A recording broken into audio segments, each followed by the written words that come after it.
자, 뭐 후토크 때도 말씀드렸지만 맨유가 유로파로 떨어졌습니다.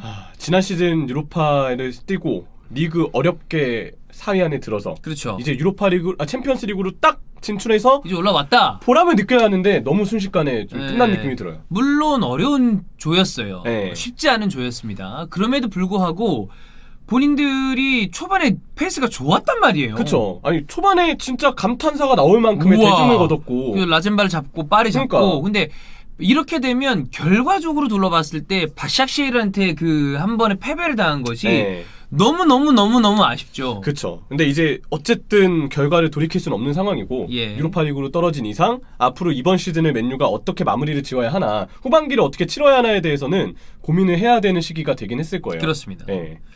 일단 뭐 유로파로 떨어진 거에 대해서는 후토크 때도 말씀을 드렸던 것처럼 지금 파리랑 바샥시르 경기가 우리 녹음 지금 촬영하고 있는 시간 기준으로 내일, 네. 그러니까 챔피언스리그 나머지 베스트데이 경기들이 펼쳐지는 시간대 3시, 그러니까 2시 55분 경기잖아요. 그쵸. 국내 중계가 원래 잡혀있는 게 리버풀 미틀이란 경기였는데 예. 그 시간이랑 동일하게 이제 치러지는 것 같더라고요. 네, 그렇습니다. 그 경기도 어쨌든 다시 중계를 하는 걸로 지금 저희가 들었어요. 네. 그때 치러지는데 그 경기랑 상관이 없습니다. 그냥 그쵸. 3위는 확정이에요. 왜냐면 한 경기 덜 치른 파리와 지금 한 경기를 더 치른 맨유가 승점 9점으로 동일한 상황인데, 파리가 바샥시르한테 패하더라도 파리와 맨유의 승자승을 비교하면 골득실에서 파리가 앞서요. 네, 그래서 원정에 3골을 더 넣었어. 그쵸. 그래서 파리가 2위를 확보할 수가 있고, 대신에 아직 결정되지 않은 건 1위 팀이 누구냐입니다. 파리가 바샥시르를 잡으면 파리가 1위로 올라가고 라이프치히가 2위로 내려가게 되거든요. 네. 근데 파리가 바샥시르를 못 잡으면 그대로 라이프치히가 1위 자리를 유지하게 된다. 어쨌든 맨체스터 유나이티드의 순위가 3위로 이제 고정이 된 상황이죠. 그렇습니다. 결국은 좀 회자될 장면들이 실점 상황마다 바샥시르전이나 뒤에 있었던 라이프치히전, 파리전도 보면 뒷공간을 수비가 내주는 장면들이 너무 많았어요. 그러니까 오늘 경기에서도 완비사카가 지속적으로 앙헬리뇨에게 공간을 내주는 장면이 있었거든요. 전 이거 비사카 약간 습관이 잘못됐다고 봐요. 네. 이거 브라이튼전 리그 경기를 다시 보면은 확 느껴지는데, 비사카가 좀 의도적으로 측면 뒷공간 쪽을, 몸의 자세가 잘못되어 있는 부분도 있고 너무 중앙 쪽에 커버를 들어갔다가 측면을 내주는 경우가 있거든요. 네. 그러니까 앙헬리뇨처럼 직선적으로 오버래핑 침투 능력이 있는 선수한테는 그냥 측면 공간을 자기가 중앙에 좁게 머물러 있다가 내주는 경우들이 너무 많아요. 뭐 개인적으로 이거는 사실 완비사카 한 명의 문제라고 그건 아니죠. 보기에는 네. 어려워요. 여러 가지 복합적으로 봐야 된다고 봐요. 앙헬리뇨가 그 부분을 공략할 수 있다는 거에 대해서 솔샤르가 조금 더 준비를 했었다면 이라는 생각도 들고, 그쵸. 그리고 당연히 저는 이게 완비사카가 아무래도 공격 수비를 놓고 보면 수비 쪽에 조금 더 밸런스가 좋은 스타일의 선수라고 평가를 받죠. 근데 이 수비 쪽의 밸런스가 좋은 그 부분도 가끔은 이게 농담 삼아 처음에 스타트했는데 약간 창조 태클을 한단 말이야. 맞아요. 그러니까 네. 제일 좋은 수비는 태클을 안 하고 막는 수비가 저는 제일 좋은 수비라고 생각해요. 왜냐하면 그죠. 태클은 기본적으로 리스크가 있는 수비 방법입니다. 성공했을 때는 공을 깔끔하게 꺼낼 수 있으나 실패했을 경우에 박스 바깥이라면 파울, 프리킥을 줄 수 있고요. 박스 안쪽이라면 PK 혹은 태클이 잘못 들어갔을 경우에 그냥 쉽게 제쳐지는 이른바 감스 태클이 나올 수도 있는 거고. 그러니까 이런 부분 때문에 과연 완비사카의 수비가 100% 완벽하냐고 묻는다면 분명히 아까 형철 얘기대로 이거는 약간 좋지 않은 수비 방법인데라고 생각되는 부분이 자주 나오죠. 저는 그래서 좋지 않은 위치 선정을 태클로 상쇄할 수 있는 선수가 비사카다. 예. 문제는 워낙에 태클 능력이 좋으니까. 그렇죠. 문제는 그것 때문에 위치 선정의 문제가 가끔 도드라질 때가 있다는 거 같아요. 그렇죠. 예. 그 부분뿐만이 아니라 뭐 전체적으로 봤을 때 솔샤르가 과연 오늘 경기에 선발 라인업을 잘 가지고 나왔냐 이런 부분도 이제 문제가 될 수 있을 것이고. 솔샤르의 운영도 문제고. 예. 그리고 파리전에 그 1대1 상황에서 기회 놓쳤던 마샬의 찬스. 그거는 저는 맨유가 경기를 끝낼 수도 있는 기회를 2번 정도. 네. 그러니까 아주 심각한 거 1번, 그 다음에 조금 넓게 봤을 때 2번 잡아냈어야죠. 그죠. 그 장면도 좀 회자가 될 것 같고, 그리고 이제 바샥시르 전에 덴바바한테 선제 실점 내줄 때 보면 너무 뒷공간이 그냥 완전 벌어져 있던 상황이었잖아요. 이거는 팀적으로 너무 잘못된 장면이었어요. 그렇습니다. 이런 장면들이 두고두고 참 아쉬운 장면으로 꼽히지 않을까. 네. 결국은 같은 이 조 내에서 15골로 제일 많은 골을 넣었는데 그럼에도 불구하고 3위가 네. 된 거죠. 자, 일단 뭐 퍼거슨 감독이 있었을 때만 하더라도 물론 그때도 조별리그에서 어이없이 탈락했던 적이 있어요. 그쵸.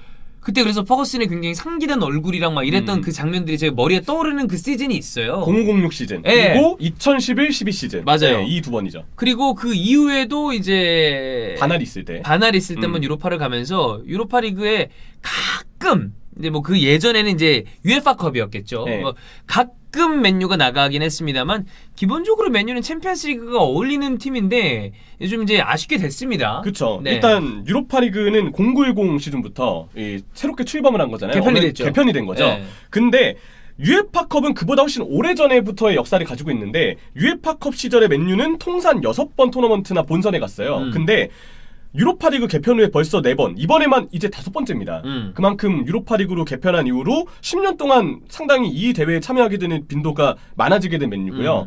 챔피언스리그 조별리그를 3위로 해서 유로파리그로 떨어지게 된 건 2번인데 유에파컵 제외하고 유로파리그로 2번인데 첫 번째 시즌이 이제 퍼거슨 감독이 있었던 2011-12 시즌이었습니다. 근데 이때는 전체적으로 봤을 때 사실 떨어지면 안 되는 조였어요. 이거 진짜 꿀조라고 평가됐었는데 맞아요. 의외의 결과가 나왔죠. 근데 이때 비판 좀 많이 받았어요. 맞아요. 일단 벤피카 원정 첫 경기 1대1 무승부 그리고 홈 바젤전 3대3 무승부 이 경기가 프라이의 공포가 있었어요. 알렉산더 프라이. 네, 알렉산더 프라이 2골 그리고 파비안 프라이 1골.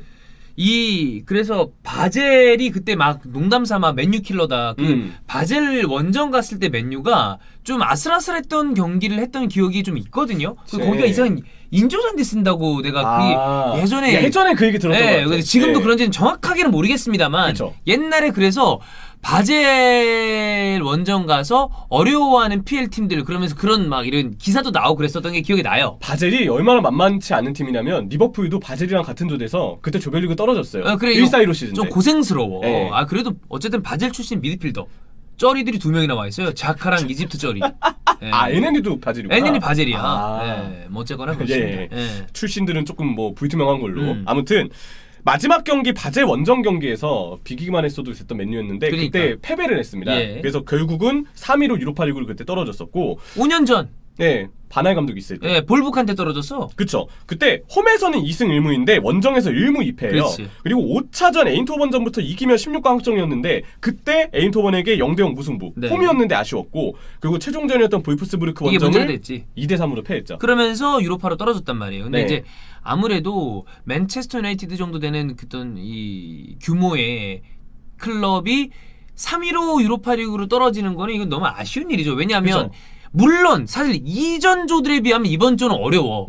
막말로 내가 솔샤르면 야 그때보다 이번 조가 훨씬 어려웠으라고 얘기할 것 같아 속으로는. 술자리에서 그러니까 바깥에 있는 자리에서는 그런 얘기 못해요. 욕 먹으니까 뭐 어쨌든 뭐 이렇게 하겠다 하고지만 바깥에 있는 뭐 이렇게 뭐 단톡방이나 친구들끼리 있는 방에서는 솔직하게 해서 뭐 내가 잘했다는 건 아니지만 야 그때 영감님이랑 반할 그 할배랑 그때보다 우리 조가 훨씬 어려웠어. 존나 어려운 조였어라고 얘기할 수도 있다. 그래서 맨유 레전드들이 솔샤를 옹호하나 보다. 지금 옹호해요? 아니 그동안의 커리어를 보면 예전 감독들이 있을 때 뭐 스콜스와 같은 패널들이 감독을 줄기차게 깠는데 솔샤르에 대해서는 약간 우호적이라는 반응들이 맨유 팬분들 사이에서도 있거든요. 아무래도 저는 그건 있다고 봐요. 왜냐면 솔샤르는 기본적으로 약간 맨유 식구 느낌이 나잖아. 일단 레전드고. 그래서 그런 것도 있다고 봐. 그쵸. 근데 어쨌든 이번 조가 이전 조들에 비해서는 어려웠으나 그건 사실이죠. 본인들이 나갈 수 있는 기회를 약간 좀 찬 느낌들이 몇 번 있었잖아요. 초반에 2승을 했는데. 파리 때 그 놓쳤던 그런 실수, 그다음에 바샥시르전 이런 것들이 이제 이 머리에 있어서 더 아쉬운 느낌이 들죠. 그렇죠. 그래서 결과적으로는 비판을 받아야 할 시즌이 됐고. 그렇습니다. 유로파리그 통산 성적 일단 맨유는 유에파컵도 유로파리그로 다 합쳐서 한 번의 우승에 그쳤습니다. 무리뉴가. 무리뉴 첫 시즌 때. 아약스 해봤죠. 그렇죠. 그러면 챔스를 나갔습니다. 그러한 활약이 있었고, 근데 2회 시즌을 보면. 첫 유로파리그 2번의 참가는 16강에서 모두 탈락을 했고요. 지난 시즌 세비야가 얼마나 어려운 팀인지 맨유가 실감했잖아요. 그렇지. 유로파리그 우승은 4강에 그쳤죠. 만만한 일이 아닙니다. 그러니까 이번에 유로파로 가잖아요. 근데 이 유로파에서 어느 정도 성적을 낼지는 사실 모르는 상황이고 막말로 내일 레알 마드리드까지 유로파로 내려올 수도 있습니다. 진짜 모르는 일입니다. 그리고 그 조에 어느 팀이 내려가도 위협적이에요. 그러니까 인테르가 와도 위험하고 맨쉔글라드 와도 마찬가지야. 샤우타르도 심지어 마찬가지고 부담스러워. 다. 그렇죠. 그러니까 지금 보면 이제 이번 시즌 유로파리그 토너먼트가 왜 부담이 될 것인가? 약간 이제 그 현실적인 얘기를 해야 될 텐데 첫 번째, 이거는 항상 그렇지만 이제 맨체스터 유나이티드가 유로파리그로 떨어졌기 때문에 금요일 날 유로파리그를 치러야 하는 부담이 생기고요. 한국 시간으로. 일정상으로 굉장히 부담스러운 게 네. 이거는 뭐 그냥 뭐 나온 김에 얘기를 하겠습니다. 네. 저는 개인적으로 아르테타 요즘에 전 욕하고 싶어요. 못하니까. 근데 아르테타를 경질할 수 있는 상황이 안 왔으면 좋겠어요. 그쵸. 모든 사람은 그래요. 왜냐하면 솔직히 그런 마음은 들지. 설사 경질한다 하더라도 어떤 감독을 데려올지도 의문이고, 왜냐면 뭐 알레그리 같은 감독이 저는 당장 아스날로 올 거라고 생각을 안 해요. 그래서 아르테타가 다시 반전을 했으면 좋겠다는 생각을 가지고 있는데, 솔샤르도 마찬가지예요. 네, 아르테타 지금 왜 이 얘기를 꺼냈냐면 유로파리그랑 병행하면서 리그 성적이 개꼬였습니다. 그러니까 유로파리그를 병행하는 게 아르테타는 초보 감독이잖아. 그쵸. 이게 경험 부족이거든요. 어려워요. 유로파리그랑 같이 리그를 병행하는 게 굉장히 어렵습니다. 아무리 2분화해서 스쿼드를 운영한다 그래도 네. 그렇다고 벤치에 1군이 동행 안 할 수가 없는 거고. 그렇지. 그리고 동행하고 이동하고 하다 보면 꼬이죠. 그러니까 유로파리그에서 좋은 어떤 성적을 냈다고 해서 그 성적이 리그로 분위기로 이어지지 않는 경우들이 챔스랑 다르게 유로파는 있어. 그게 왜냐하면 금요일에 그 펼쳐진다는 일정상의 어려움이 있다는 거죠. 그리고 원정길의 그쵸. 어떤 대한 부담도 있고. 그것도 크고. 네. 또 하나는 어쩔 수 없이 리그 일정이 우리나라 시간으로 월요일 오전으로 밀립니다. 그래 꼬여요. 네. 그때 왜냐면 밀어놓거든. 요즘 아스날 월요일 4시에 경기 많이 그래. 하잖아요. 맨유도 이제 앞으로는 후반기에 토너먼트를 오래 버티면 버틸수록 그렇게 될 텐데, 그렇게 되면 리그 일정을 현지 시간으로는 일요일 밤에 치른다는 건데, 그것 때문에 향후 다른 대회와 병행을 할 때 혹은 리그 박싱 대회를 들어갈 때, 굉장히 부담스럽죠. 리그 주중 경기 있을 때 이럴 때 다른 팀들보다 덜 쉬게 되는 부담도 따라와요. 일정상에 대한 부담. 예. 보는 사람도 부담. 네. 유로파 후유증은 결코 무시할 수가 없고요. 그렇습니다. 그리고 이번 시즌 잘하는 팀이 너무 많습니다. 밀란 있잖아. 이브라. 세리아 1위 팀. 그래. 밀란. 프리미어리그 1위 팀 토트넘. 토트넘이 있어요. 다 지금 여기 그래. 있어요. 아스날은 예. 얘기하지 않겠습니다. 저 여기 대본에 아스날 뺐습니다. 그래. 안 쓰는 게 맞아. 예. 현실적으로 그게 맞는 그래. 것 같아서. 예. 그래서 뭐, 잘하는 팀들. 이건 아스날이 여기 뭐 낄 건 아니라고 봐요. 나도. 네. 근데 어쨌든 부담스러운 팀들이 있다. 그쵸. 분데스리가에서도 레버쿠젠, 그다음에 나폴리 있죠. 그리고 비아레알 있죠. 뭐 로마. 레스터도 있고. 그러니까 어때 다 부담스러워. 그러니까. 어디에서 어떻게 만날 줄 알아. 그리고 아직 3위로 떨어지지 않은 팀들, 결정 안 된 팀들 어떻게 누가 떨어질지 몰라. 그쵸. 막말로 과격하게 얘기해서 진짜 정말 이변이 일어나죠. 아틀레티코 마드리드도 내려올 수도 있습니다. 충분합니다. 짤츠 원정 가서 네. 이상한 일 벌어지면. 짤츠 내려와도 부담이에요. 네, 짤츠도 부담이야. 그러니까. 네. 그리고 아탈란타랑 아약스 중에 한 팀 내려갑니다. 그리고 올림피아코스랑 마르세유 중에 한 팀 내려갑니다. 아, 부담스러워. 이거 다 부담돼요. 네. 아까 얘기하셨던 맨시엔, 샤우타르, 레알, 인테르 2조는 진짜 어느 팀 내려와도 무조건 죽음의 사자가 될 거예요. 물론 그 얘기는 하겠죠. 찬영이 들으면 인텔이 부담스럽지 않습니다라고 얘기할 겁니다. 네. 그래도 준우승 했잖아요, 지난 시즌에. 유로파리그. 그거를 지금 존나 욕하고 있어요. 어쨌거나. 그리고 이동거리. 일단 지금 유로파리그에서 32강 진출 확정지은 팀들 중에 크로아티아의 디나모 자그레브, 자그레브, 세르비아의 츠르베나 즈베즈다. 스베스다. 이 두 팀이 이동거리로는 제일 부담이 될 부담스럽죠. 거예요. 그리고 어쨌든 여기 원정길이 쉬운 원정길이 아니에요. 즈베즈다 죽음입니다. 거리뿐만이 아니라 스베스다 리버풀을 겪어봤잖아. 겪어봤죠. 네. 거기 터널 빠져나가는데 2분인가 3분인가 그래. 걸린대요. 물론 지난 시즌에 토트넘 스베스다를 네. 쉽게 잡았죠. 수월하긴 어쨌든 했지. 근데 네. 부담스러워. 그쵸. 갔다 오면 리그 일정이 꼬여 이런 데는. 이기는 뭐 이긴다 치더라도 갔다 오는 그 동유럽인데 그렇죠. 거리가 있죠. 예. 그리고 확률상 어쩌면 터키의 시바스 스포르 그리고 루마니아의 클루이 이 두 팀이 32강에 오를 가능성이 지금 있긴 하거든요. 네. 이 팀들 올라오면 일정 더 빡세집니다. 그렇습니다. 그래서 결국 유로파리그를 어떻게 병행하는 것이 좋을까인데, 일단 그 부분은 있어요. 유로파리그는 상금이나 대회에 대한 주목도로 봤을 때 솔직히 우승하지 않으면 많이 떨어져요. 의미가 없을 수도 네. 있는데. 그래서 여기는 우승해서 챔스 티켓 딴다라는 생각으로 네. 가야 돼요. 근데 무조건 그게 네, 목적이잖아요. 타이틀